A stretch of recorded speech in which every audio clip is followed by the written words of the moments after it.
하나님 말씀은 사도행전 19장 1절로 20절의 말씀입니다. 바울이 제자들을 따로 세우고 두란노 서원에서 날마다 강론하다라는 제목으로 바울이 3차 선교 여행이었던 에베소 지역에서 2년 동안 두란노 서원에서의 사역을 조명해 보도록 하겠습니다.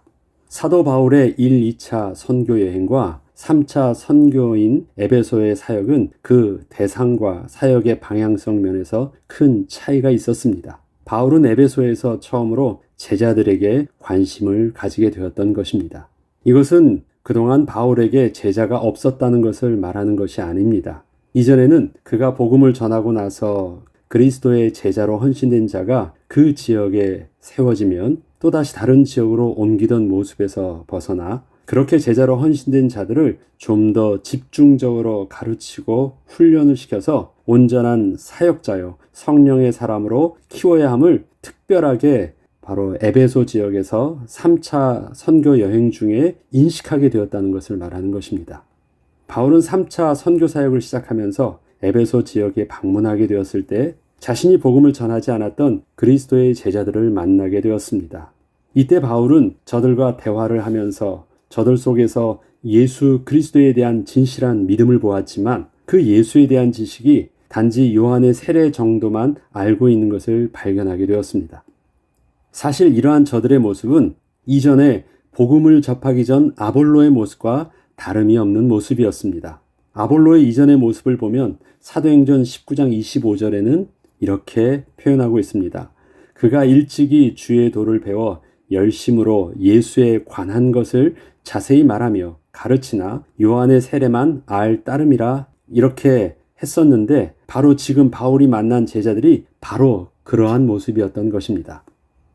이들이 요한의 세례만 알고 있었다는 것은 아마도 아볼로가 브리스길라 아굴라 부부에 의해서 예수 그리스도의 온전한 복음을 듣기 전 예수에 관한 것을 사람들에게 가르치고 있었을 때 그 아볼로에게 예수에 관한 것을 듣고 예수를 믿게 된 자가 아닌가 싶습니다. 바로 그 지역에서 있었던 일이기 때문에 그렇습니다. 이에 바울은 저들과의 대화 중에 겸손히 너희가 믿을 때 성령을 받았느냐는 질문을 하게 되었고 이에 저들이 성령의 계심도 듣지 못하였다는 말을 하는 것을 보면서 저들이 예수 그리스도의 온전한 복음을 제대로 듣지는 못했다는 것을 확인하게 되었고 이 때문에 성령의 임재와 역사에 대하여서는 저들이 아직 전혀 인식도 없음도 또한 알게 되었습니다.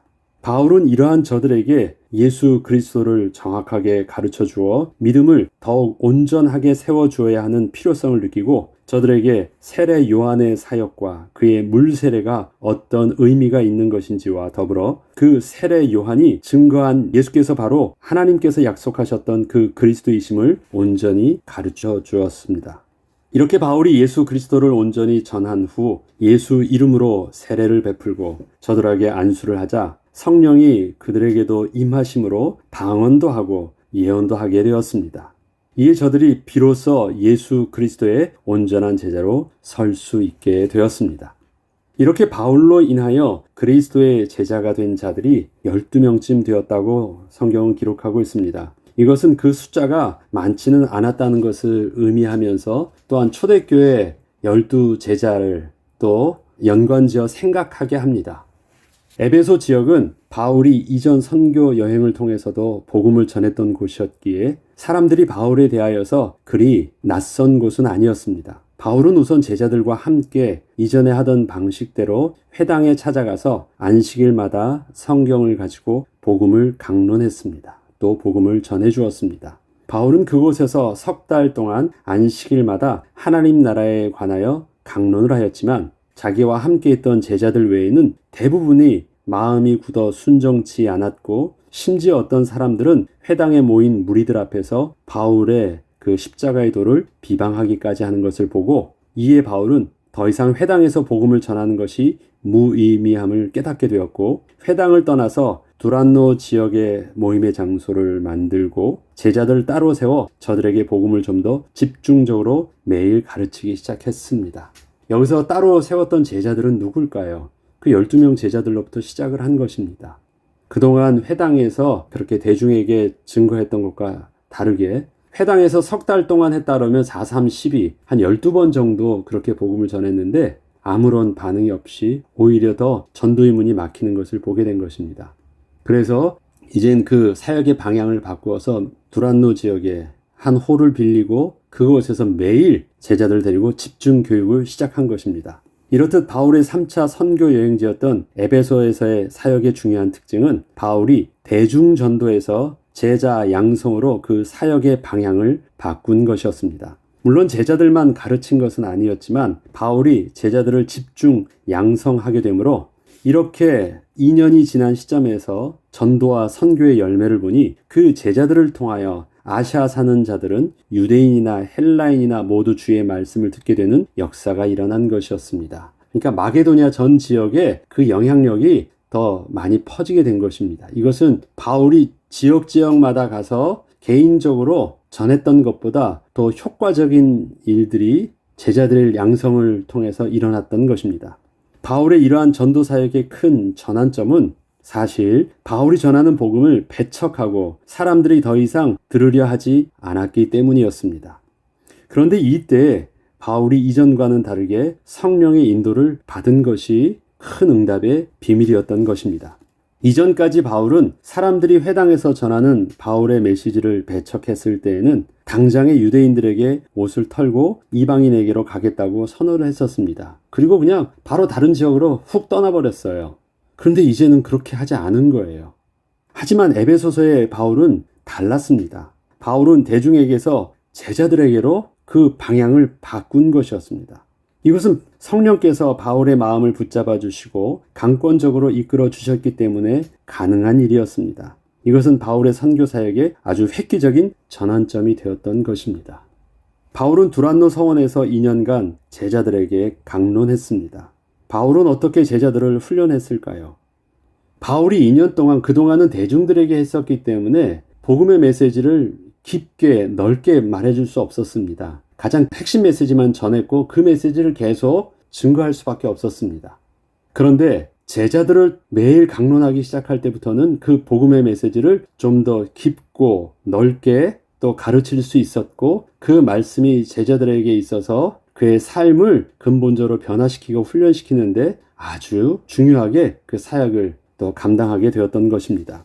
바울이 에베소를 떠나며 성도들에게 하는 고별 메시지에는 이렇게 기록되어 있습니다. 그게 바로 다음 장에 나오는 20장 17절로 21절까지 보면 바울이 밀레도에서 사람을 에베소로 보내어 교회 장로들을 청하니 오매 그들에게 말하되 아시아에 들어온 첫날부터 지금까지 내가 항상 여러분 가운데 어떻게 행하였는지를 여러분도 아는 바니 곧 모든 겸손과 눈물이며 유대인의 관계로 말미암아 당한 시험을 참고 주를 섬긴 것과 유익한 것은 무엇이든지 공중 앞에서나 각 집에서나 거리낌 없이 여러분에게 전하며 가르치고 유대인과 헬라인들에게 하나님께 대한 회개와 우리 주 예수 그리스도께 대한 믿음을 증언한 것이라. 자, 이 내용을 보면 바울이 에베소 지역 또 특별히 그 아시아 전체 지역에서 사역을 할 때 전도의 문이 그렇게 쉽게 열리지 않았다라는 것입니다. 방해가 분명히 많았다라는 것입니다.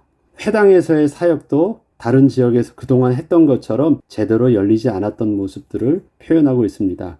그래도 자기는 그 지역을 떠나지 않고 몇 명의 제자들을 따로 모아서 그들과 더불어 집중적으로 사역을 했다라는 것입니다. 이것은 분명히 다른 지역에서 그렇게 사역자를 세우고 가정교회를 만들어 놓고 떠난 것과는 근본적으로 다른 것이었습니다. 바울은 에베소 성도들을 처음 만나는 순간부터 모든 겸손과 눈물로 제자들을 섬겼다고 했습니다. 겸손과 눈물 안에 감춰져 있는 게 뭘까요? 사실은 사람들이 그렇게 자기와의 만남이 그렇게 편하지 않았던 것입니다.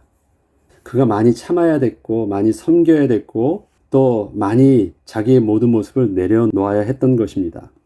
바울은 에베소 성도들과의 첫 만남에서 제자들에게 성령을 받게 하였던 그 시작으로부터 성령을 받은 제자들에게 또 필요한 복음의 진리와 또 구약의 말씀 그리고 예수님의 말씀으로 온전히 가르치고 훈련을 시켰던 것이었습니다.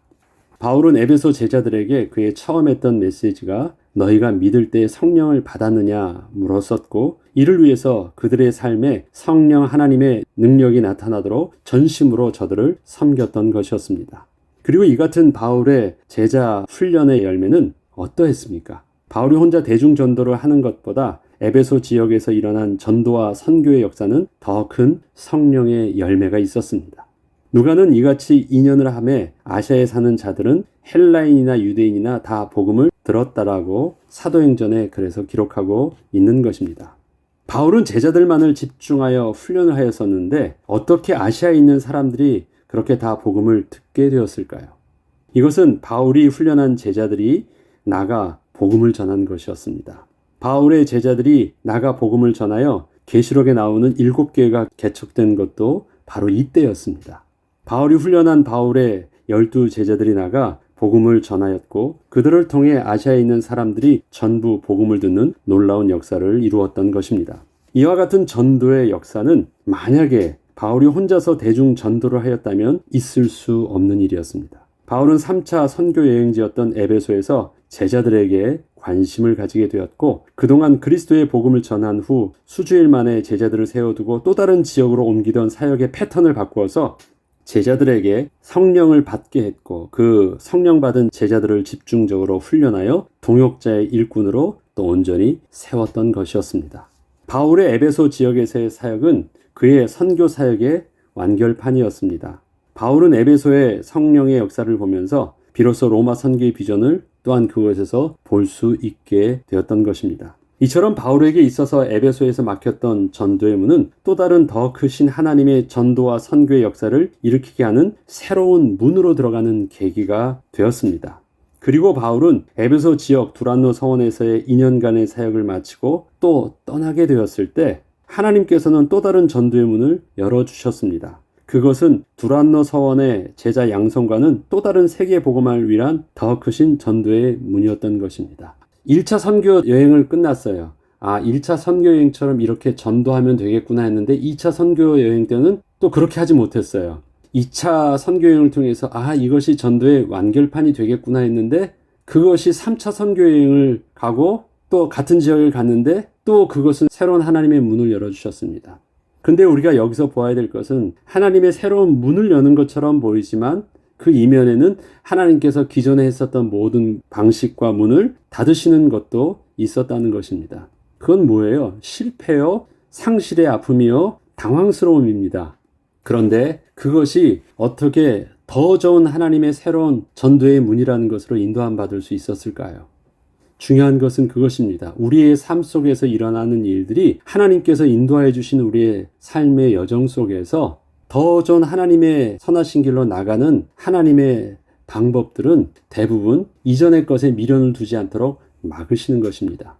그것은 잘못됐다라는 것을 말하는 것이 아니라 새술은 새 부대에 담게 하시면서 또 새로운 지역을 보게 하시는 하나님의 또 다른 모습인 것입니다. 바울은 자기가 하나님 앞에서 훈련받고 그리스도의 장성한 분량에 이르기까지 성장하는 자신의 모습을 이렇게 고백을 하고 있습니다.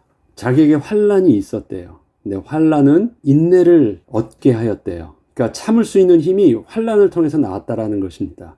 환난을 통해서 넘어지면 넘어지는 것인데 환난을 인도를 받으니까 힘이 생겼대요. 그 힘이 생기니까 그 힘은 연단을 능히 감당할 수 있게 됐대요. 연단이라는 것은 무엇입니까? 쇠를 더욱더 단단하게 만드는 과정이 연단이라고 합니다. 때리고 단련시키는 거예요. 그래서 더 단단하게 만드는 거예요. 근데 연단을 능히 감당할 수 있는 비밀이 어디서부터 왔어요? 환난으로부터 왔어요. 자, 환난과 연단의 모습은 겉으로 보면 똑같아 보이죠? 다 힘들게 하는 것이잖아요. 근데 하나님께서는 우리의 어려움을 통해서 우리에게 능히 감당할 수 있는 시험 이상을 주지 않으셔서 힘을 얻게 하시고 그것을 통해서 진짜 하나님의 사람으로 훈련시키는 연단을 받게 하신대요.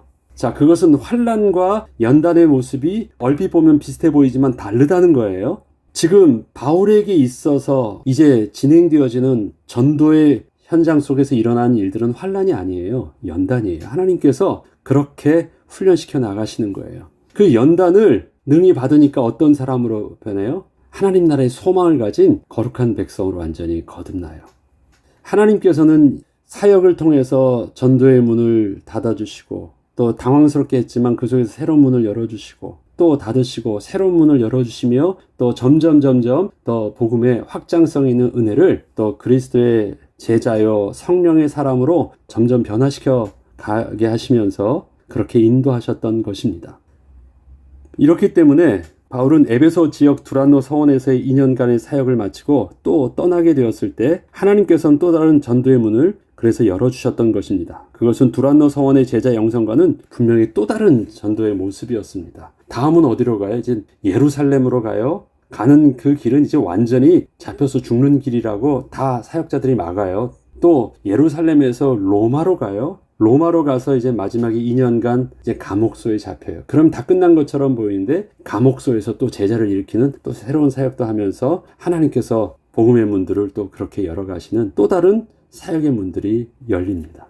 저와 여러분에게 어느 면으로는 삶의 모습이 그렇게 늘 막히는 것처럼 보이는 우리의 삶의 여정을 가고 있는지도 몰라요. 그러나 하나님께서는 우리의 삶을 통해서 하나님의 선하신 계획을 이루시는데 전혀 부족함이 없이 손해범 없이 이루실 것입니다. 하나님 우리에게 환난의 비밀이 인내를 키우는 기간이 되게 하옵소서. 그 인내가 하나님께서 거룩한 제자로 이끄시는 연단을 능히 감당할 수 있는 비밀을 갖추게 하시고 그렇게 훈련되어져 있는 연단된 우리의 모습을 통해서 그리스도의 거룩한 제자로 거듭나게 하시고 하나님 나라의 소망을 가진 하나님의 거룩한 백성으로 주 앞에 담대히 서게 하여 주시옵소서. 그 은혜의 비밀들이 바울을 1차, 2차, 3차 여행에 이끄셨던 하나님, 그래서 그렇게 늘 새롭게 이끄시면서 하나님의 전도의 역사도 손해보지 않으시고 또 바울과 그의 제자들의 모습도 하나님께서 더욱더 온전한 모습으로 세우시고 성장케 하셨던 하나님의 그 은혜의 인도하심의 비밀들이 저와 여러분에게도 동일하게 또 오늘의 삶과 우리의 삶의 여정들을 통해 함께하길 주의 이름으로 축복합니다. 기도하겠습니다. 하나님 아버지, 하나님의 방법은 제한이 없으셨습니다. 하나님의 지혜와 하나님의 선하신 계획은 우리가 다 판단할 수 없었고 우리가 다 이해할 수도 없었습니다. 그러나 하나님의 선하신 계획들은 너무너무 멋졌고 온전했고 또 그것을 통해서 하나님이 이루시고자 하시는 전도와 선교와 또 거룩한 백성으로 변화되는 생명의 열매는 더욱더 온전케 하셨습니다. 그렇게 주님께서 초대교회 성도들과 바울과 많은 제자들을 그렇게 세우셨던 것처럼 동일한 성령께서 오늘도 우리와 함께해 주시고 우리를 인도하여 주셔서 우리들도 마침내 주님의 거룩한 백성으로 서기까지 오늘도 인도하여 주시고 또 인도함을 받는 우리의 모습으로 또 오늘도 나아가게 하옵소서. 감사드리며 우리 주 예수 그리스도 이름으로 기도합니다. 아멘.